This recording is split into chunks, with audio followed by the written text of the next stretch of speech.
بسم اللہ الرحمن الرحیم۔ السلام علیکم ناظرین، آج ایک نئی کہانی کے ساتھ میں موجود ہوں۔ ربیہ سہیلیوں کے جھرمٹ میں بیٹھی ہوئی بہت خوش دکھائی دے رہی تھی۔ پارلر والی لڑکی اس کے ہاتھوں میں مہندی رچا رہی تھی۔ ربیہ کو سہیلیوں میں بیٹھا دیکھ کر لگ رہا تھا جیسے چاند ستاروں کے جھرمٹ میں بیٹھا مسکرا رہا ہے۔ سہیلیوں کی چہکار، ڈھولک کی تاپ اور ناچ گانے نے ہر طرف خوشیوں کے رنگ بکھیرے ہوئے تھے۔ سبھی چہرے خوشی سے دمک رہے تھے۔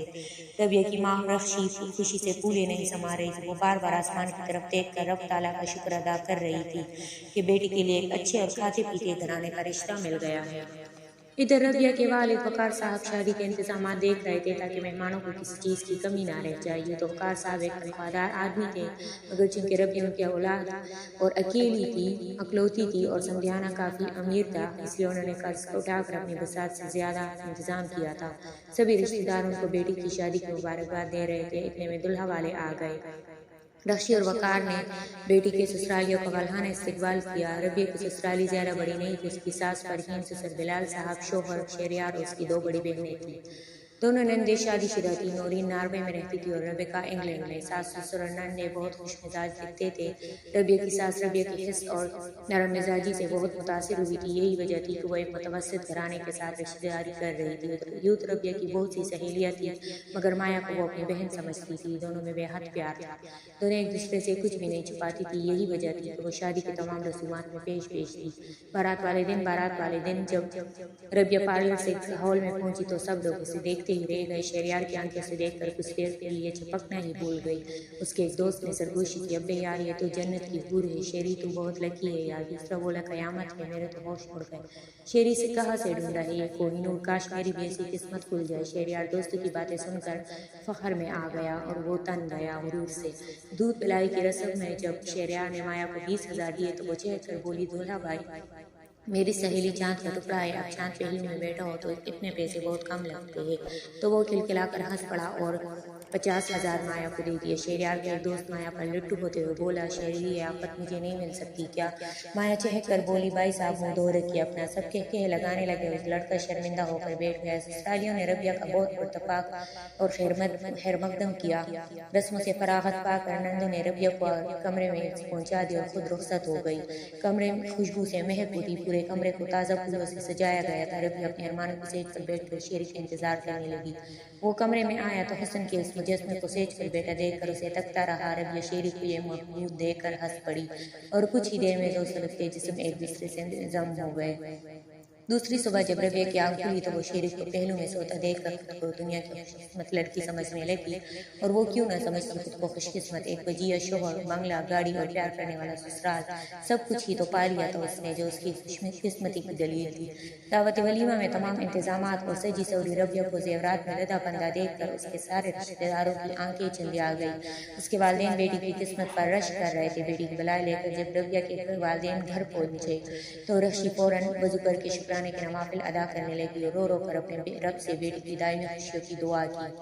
سب کاموں سے فراغت پا کر وہ جلدی لیٹ گئی کیونکہ اگلے روز ربیہ اور شیری 15 روز کے لیے یورپ میں ہنی مون منانے جا رہے تھے۔ دوسرے دن جب وہ لوگ ایئرپورٹ پہنچے تو مایا بھی ان کے ساتھ تھی۔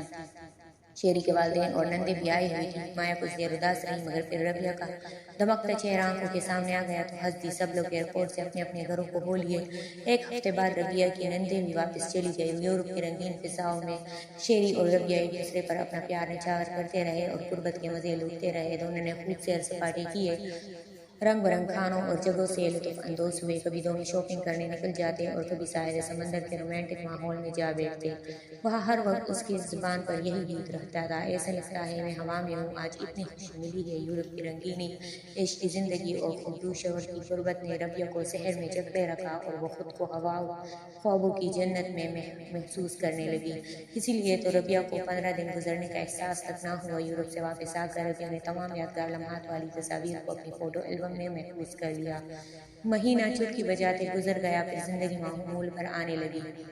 اس کی ساس سسر بھی امریکہ واپس چلے گئے کیونکہ بلال صاحب امریکہ والے کاروبار کو خود دیکھتے تھے اور اتنے دن یہاں رہنے سے کاروبار متاثر ہو رہا تھا۔ یہاں کا کاروبار مکمل طور پر شیری کے انڈر کنٹرول تھا۔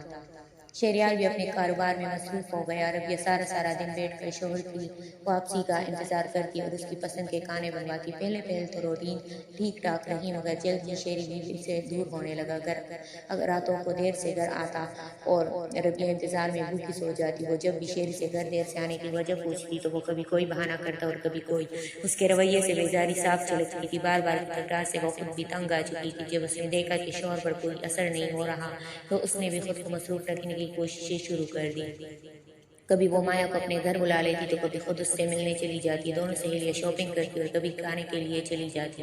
مایا بھی ربیہ کی طرح مڈل کلاس گھرانے سے تھی، اس لیے سے ربیہ کی کمپنی میں اچھے کھانے اور گفٹ بہت اچھے لگتے تھے۔ مایا ربیہ کو پیسے میں کھیلتے دیکھ کر اکثر کہتی، یار تو بہت لکی ہے، میرے لیے بھی ڈھونڈنا شیری جیسا امیر اور خوبصورت لڑکا۔ مایا کی باتوں پر وہ مسکرا کر خاموش ہو جاتی۔ رشی اور وقاص صاحب بھی بیٹی کی زندگی سے بہت خوش تھے۔ اس بات سے انجان کے بیٹی خوش دکھتی ہے مگر خوش ہے نہیں۔ ربیہ نے بظاہر شیری سے پوچھ تاچھ بند کر دی تھی، مگر شوہر کا ایک خوبصورت بیوی سے یوں دور ہوتے جانا اس کے لیے سوالیہ نشان بن چکی تھی۔ ربیہ ایک شوہر پرست بیوی تھی اور شیری سے بہت محبت کرتی تھی اور لاکھ کوشش کے باوجود بھی شیری کے اس بدلے ہوئے رویے کو بھول نہیں پاتی تھی۔ شہریار کبھی بزنس میٹنگ کے لیے دوسرے شہر چلا جاتا تو کبھی بیرون ملک چلا جاتا اور وہ تنہائی کی سولی پر لٹکتی رہتی۔ ابھی دن ہی کتنے ہوئے تھے ان کی شادی کو، صرف 2 ماہ کی مدت میں کوئی اپنی بیوی سے بیزار ہو جائے بہت ایک نارمل سی بات تھی۔ مایا جیسی شوق و چیخچل سہیلی بھی ربیہ کے دکھ کو کم نہ کر پائی۔ مایا کے ساتھ بھی وہ کبھی کھل کر اس سلسلے میں بات نہ کر پائی۔ وہ ہر وقت الجھی رہنے لگی۔ ایک دن ربیہ اپنی امی کے گھر سے واپس آ رہی تھی۔ راستے میں ٹریفک جیم تھی اور اسے بھوک لگنے لگی۔ اس نے ڈرائیور سے کسی ہوٹل کی طرف گاڑی موڑنے کا کہا۔ ڈرائیور بولا، باجی اس ایریا میں ایک ہی ہوٹل ہے اور اس کی شہرت بھی کچھ اچھی نہیں ہے۔ ربیہ نے کہا، کوئی بات نہیں، مجھے بہت بھوک لگ رہی ہے، لے چلو وہاں۔ ربیہ نے اندر جا کر جب آرڈر کیا اور ایک کونے میں بیٹھنے لگی میز پر بیٹھ گئی، اچانک اس کے کانوں میں ایک مانوس آواز کے کہکہوں کی آواز پڑی اور اس کے ساتھ ہی ایک نسوانی آواز بھی آئی۔ اس کے دل کی دھڑکن بڑھ گئی اور اس نے غصے سے اپنی آنکھیں اور انگلیاں بھینچ لی، مگر جب اس نے پلٹ کر پیچھے دیکھا تو وہاں کوئی نہیں تھا۔ اتنی دیر میں بیرا کھانا لے کر آ گیا۔ اس وقت ربیہ کے علاوہ ہوٹل میں کوئی اور کسٹمر نہیں تھا۔ اس نے بیرے سے کہا، میں نے ابھی یہاں ایک جوڑے کی آوازیں سنی تھی، مگر جب پیچھے دیکھا تو وہاں کوئی بھی نہیں تھا۔ بیرا بولا، میڈم یہاں زیادہ اوباش لوگ ہی آتے ہیں، وہ صاحب بھی ہر روز نئی گرل فرینڈ کے ساتھ آ کر روم میں ٹھہرتے ہیں۔ یہ سن کر ربیہ کے پیروں کے نیچے سے تو جیسے زمین ہی نکل گئی۔ ربیہ نے اسے 500 کا نوٹ ٹپ دے کر بیرے سے اس شخص کا نام پوچھا تو اس نے بتا دیا اور بتایا کہ وہ اس لڑکی کے ساتھ ابھی باہر نکلا ہے۔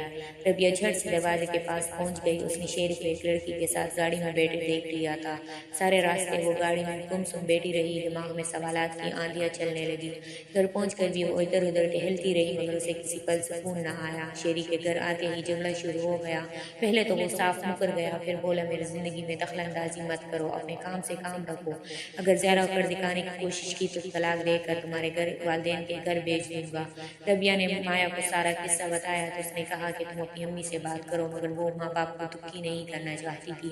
ابھی تو شادی کو 3 مہینے بھی نہیں ہوئے تھے کہ شیری کی اصلیت کھلنے لگی۔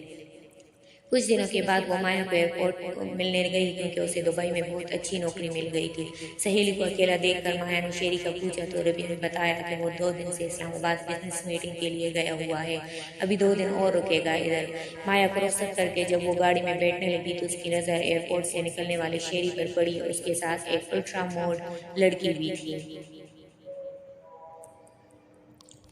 ربیہ گاڑی میں بیٹھ کر انتظار کرنے لگی۔ جب شیری اس لڑکی کے ساتھ کیب میں بیٹھ کر روانہ ہو گیا تو اس نے ڈرائیور کو گاڑی کیب کے پیچھے رکھنے کو بولا۔ کیب ایک گیسٹ ہاؤس کے سامنے جا رکی اور وہ دونوں اندر چلے گئے۔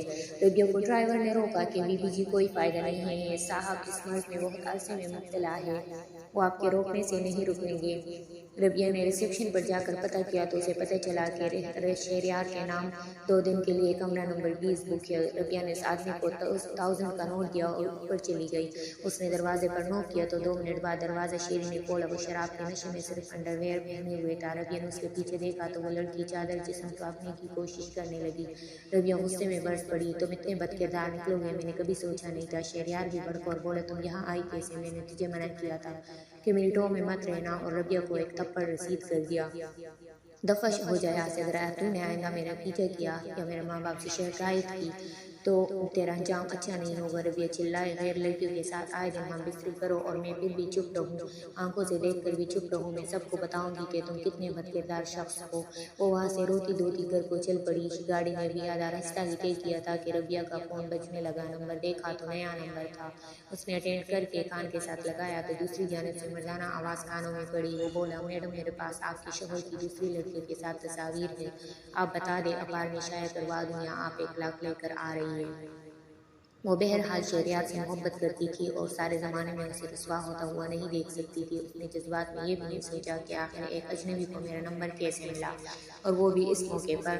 اس نے ڈرائیور سے اس شخص کی بتائی ہوئی جگہ کی طرف جانے کو کہا۔ جب وہ نیو گارڈن میں پہنچی تو دوپہر کا وقت تھا اور باغ میں کوئی بھی نظر نہیں آ رہا تھا۔ وہ ایک لمحے کو رکی مگر پھر ہمت کر کے آگے بڑھی۔ اسے ایک درخت کے نیچے ایک آدمی کھڑا نظر آیا تو وہ تیزی سے اس طرف جانے لگی۔ قریب پہنچی تو وہ بہت انتظار کروایا۔ میڈم آپ نے؟ وہ تن کر بولی، تصویریں کدھر ہے؟ تو وہ بولا، مل جائے گی میڈم، اتنی جلدی کیا ہے؟ یہ کہتے ہی اس نے ربیہ کو ایک گدھ کی طرح دبوچ لیا اور اس کے ساتھ زبردستی کرنے لگا۔ ربیہ نے لاکھ کوششوں کے باوجود بھی خود کو اس قوی ہیکل مرد سے چھڑا نہیں پائی۔ اس نے پاگلوں کی طرح بوسے لینے کے بعد ربیہ کو پیچھے دھکا دیا اور اپنے ساتھی کے ساتھ موٹر سائیکل پر بھاگ گیا، اور وہ وہاں بیٹھ کر اپنے برے نصیب پر ماتم کرنے لگی۔ آج اس کی شادی کو پورے 3 ماہ ہو چکے تھے۔ سارے راستے وہ روتی رہی اور گھر آ کر بھی اس کے آنسو نہیں تھمے۔ وہ بہت تکلیف میں تھی، اسے اس وقت کسی اپنے کی بہت ضرورت تھی۔ اس نے مایا کو رو رو کر سب کچھ بتا دیا۔ وہ اتنی دور بیٹھ کر سہیلی کو تسلیہ دینے کے علاوہ کچھ بھی نہیں کر سکی۔ وہ بہت دیر تک دونوں باتیں کرتی رہی۔ ربیہ کے فون رکھتے ہی مایا نے ربیہ کے ماں باپ کو ساری کہانی بتا دی۔ افراتفری میں وہ دونوں بیٹی کو لینے روانہ ہو گئے۔ ربیہ موبائل رکھ کے پھر رونے کے لیے بیٹھ گئی۔ اتنے میں شہریار ربیہ کو پکارتا ہوا کمرے میں آ گیا۔ اس کے ہاتھ میں ایک لفافہ تھا۔ اس نے آتے ہی ربیہ کو مارنا شروع کر دیا اور بولا، تو ایک بدچلن عورت ہے اور الزام مجھ پر لگاتی ہے۔ کمینی، تم نے کیا سمجھا تھا کہ میں تیری دھمکی سے ڈر جاؤں گا اور تجھے خود کو بدنام کرنے دوں گا؟ دیکھ، میرے ہاتھ میں تیری بدچلنی کا ثبوت بھی ہے۔ اس کی آنکھوں میں تو جیسے خون اترا ہوا تھا۔ وہ ربیہ کو گھسیٹتا ہوا سیڑھیوں کی طرف لے آیا اور اس سے پکڑ کر سیڑھیوں سے دھکا دے دیا، اور ربیہ کا سر فرش پر اتنی زور سے لگا کہ وہ ہل بھی نہ پائی۔ سر کا خون سارے جسم فرش پر پھیلنے لگا۔ اتنے میں اس کے ماں باپ بھی آ گئے۔ ماں دھاڑے مارتی ہوئی بیٹی کی طرف بڑھی۔ وقار صاحب بھی بیٹی کی جانب لپکے۔ والدین کو دیکھ کر ربیہ نے آخری ہچکی لی۔ ماں چیخ چیخ کر رونے لگی۔ جیسے ہی رخشی کی نظر شہریار پر پڑی، وہ چلائی، گٹھیا کمینے، تو نے میری بیٹی کی جان لے لی۔ شہریار بڑی نخوت سے بولا، یہ بدچلن عورت اسی قابل تھی، اور یہ کہہ کر تصاویر ربیہ کی لاش پر پھینک دی۔